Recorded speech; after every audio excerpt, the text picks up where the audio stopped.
ದೆಹಲಿಯ ಐತಿಹಾಸಿಕ ಸೌತ್ ಬ್ಲಾಕ್ನಲ್ಲಿ ನಿನ್ನೆ ನಡೆದ ಅಂತಿಮ ಸಚಿವ ಸಂಪುಟದ ಸಭೆಯಲ್ಲಿ 1.60 ಲಕ್ಷ ಕೋಟಿ ರೂಪಾಯಿ ಮೌಲ್ಯದ ಯೋಜನೆಗಳಿಗೆ ಅನುಮೋದನೆ ನೀಡಲಾಗಿದೆ ಎಂದು ಕೇಂದ್ರ ಸಚಿವ ಅಶ್ವಿನಿ ವೈಷ್ಣವ್ ಇಂದು ತಿಳಿಸಿದರು. ಪತ್ರಿಕಾಗೋಷ್ಠಿಯಲ್ಲಿ ಅವರು, ಈ ಬಾರಿಯ ಬಜೆಟ್ನಲ್ಲಿ ಘೋಷಿಸಲಾದ ನಗರ ಸವಾಲು ನಿಧಿಗೆ 1 ಲಕ್ಷ ಕೋಟಿ ರೂಪಾಯಿಗಳ ಅನುದಾನವನ್ನು ಸಚಿವ ಸಂಪುಟ ಅನುಮೋದಿಸಿದೆ. ಈ ಯೋಜನೆಯು 1 ಲಕ್ಷಕ್ಕೂ ಹೆಚ್ಚು ಜನಸಂಖ್ಯೆಯನ್ನು ಹೊಂದಿರುವ ಪ್ರಮುಖ ಕೈಗಾರಿಕಾ ನಗರಗಳನ್ನು ಒಳಗೊಳ್ಳುತ್ತದೆ.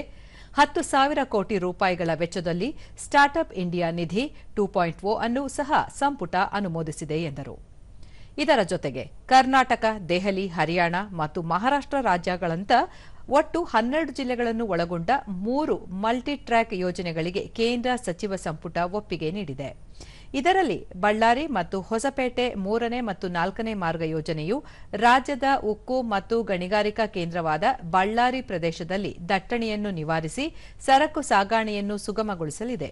ಈ ಯೋಜನೆಯು ಹೊಸಪೇಟೆಯಿಂದ ಹಂಪಿ, ಬಳ್ಳಾರಿ ಕೋಟೆ, ದರೋಜಿ ಕರಡಿ ಅಭಯಾರಣ್ಯ, ತುಂಗಭದ್ರಾ ಅಣೆಕಟ್ಟು, ಕೆಂಚನಗುಡ್ಡ ಮತ್ತು ವಿಜಯ ವಿಠಲ ದೇವಾಲಯ ಮುಂತಾದ ಪ್ರಮುಖ ಪ್ರವಾಸಿ ತಾಣಗಳಿಗೆ ರೈಲು ಸಂಪರ್ಕವನ್ನು ಸುಧಾರಿಸುತ್ತದೆ ಎಂದು ಸಚಿವರು ಹೇಳಿದರು.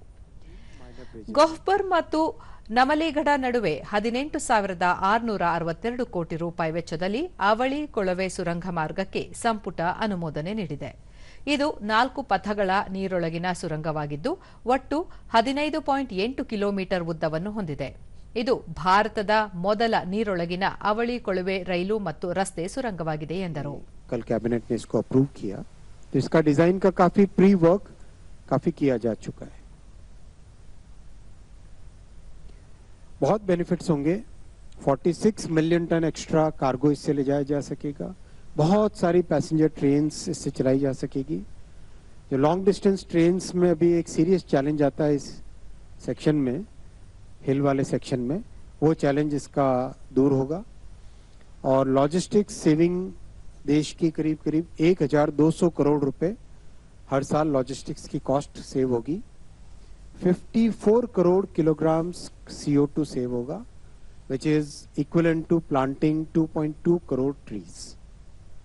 89 लाख ह्यूमन डेज इस प्रोजेक्ट से जनरेट होंगे.